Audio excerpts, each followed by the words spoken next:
Hey guys, I'm just going through my tools, thinning the herd. Some of you might have heard, some of you might not have, that I have sold the iConnect and the Sportland Smart Tool. And those of you who have heard that are probably wondering why. And it wasn't because they weren't good tools, because they were just as advertised. They were great tools. I have no complaints about the tools whatsoever. I was just sort of changing up how I do things in my own life. Meaning,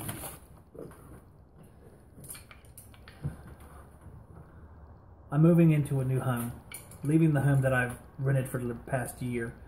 After we had the house fire, I had to find a house pretty quick, which we did. It was a nice house. It was a little expensive.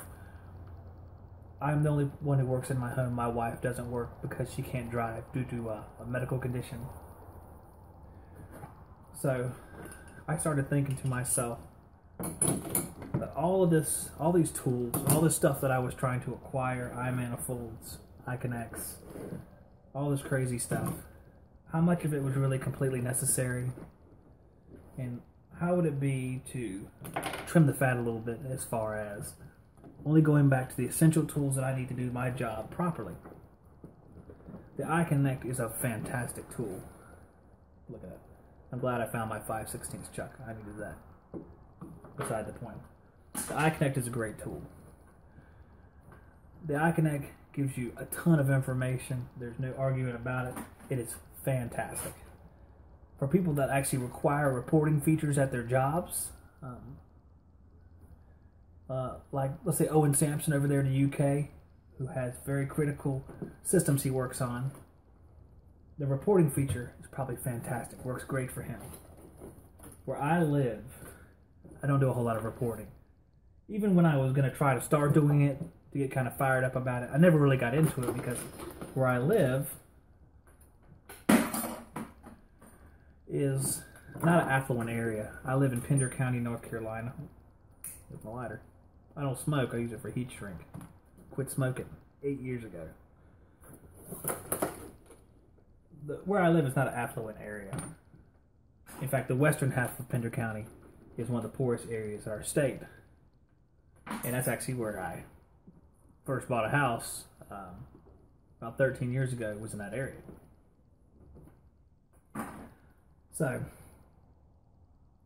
it's really kind of overkill. And it wasn't for that reason that I did this. It was a combination. I was moving to a new house. I wanted to have, wanted to make a down payment, wanted to get all that money together, wanted to have some extra money so I could work on the house and get it right for the family. And I was thinking about all this stuff that I had. How necessary really, why am I keeping all this stuff when I don't need it? I could get rid of this stuff, give it to guys who would use it and love it more than me, and I could use the money for whatever whatever I needed, which was house stuff or just other areas. It seemed like I was being very selfish. Maybe I was buying all these tools, trying to keep up with everybody else online, trying to be, like my mother would say, trying to be a big shot. And thinking if I got all these tools, I had to keep going and going and going because Talyn875, I have 9,000 subscribers. I must be super. But it's just not the case. Just a regular guy with a YouTube channel. And sometimes even I would start thinking, because I have all these people that watch me, I must be something special. But I'm just like every other guy. And I might have fooled myself otherwise. But I said, well, I got to start thinking things over in a practical way, which is what I was doing. I told myself, you got to start thinking like somebody who's got 3 kids and a wife. You don't need all this crazy stuff. I don't even need the stuff to do my job. We had a discussion when we first, encountered the iConnect. How much of the stuff do you really need? Is it overkill? I got random stuff in here. There's a fuse that's blown. The copper cutters I've been looking for. But I could do my job with a Z-manifold and one of these, as long as I had my meter with me. But it's a little archaic.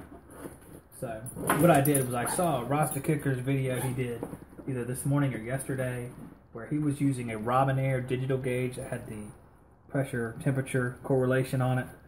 I said, that is perfect. That is what I'm going to get. So I'm going to do that because I like the hoseless aspect of it. I don't want to go back to stuff that has hoses on it.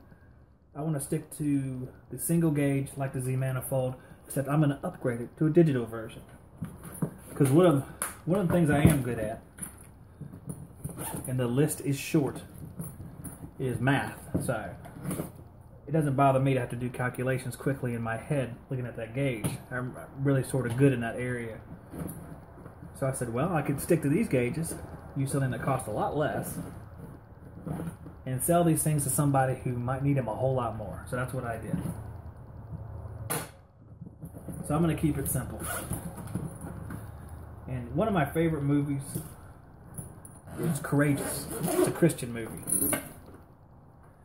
And at the end of Courageous, they have a speech I call the I Will speech, where he's referencing his role as a father and what Christ asked of fathers to do in their own house. And his answer is, I will, I will.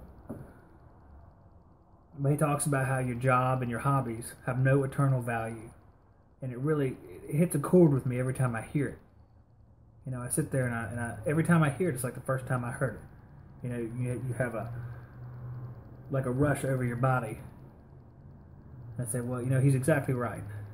All these tools, meters and tools and gauges, they have no eternal value. It's just stuff. It's almost like you're trying to keep up with the Joneses. If another guy bought it, you must need it, so you buy it. If one guy buys it, you got to buy it. And, you know, I'm a little tired of living in that fashion. I think I've gone down the wrong path, probably wasting too much money on this sort of thing. So, I'm going to get back to basics. It doesn't get any more basic than this. This will do the job for you. Is it the fastest thing? No. And if you suck at math, probably not the best idea for you. But math, I'm good at. So that's what I'm going to do. And I know a lot of you guys have seen that I'm selling some stuff online, some of my extra tools. And no, I'm not closing. I'm not retiring. Like I said, HVAC till I die. I'm just sort of changing the way that I do it. Nothing to be alarmed at. It's just the way that I want to go with it. Keep it simple.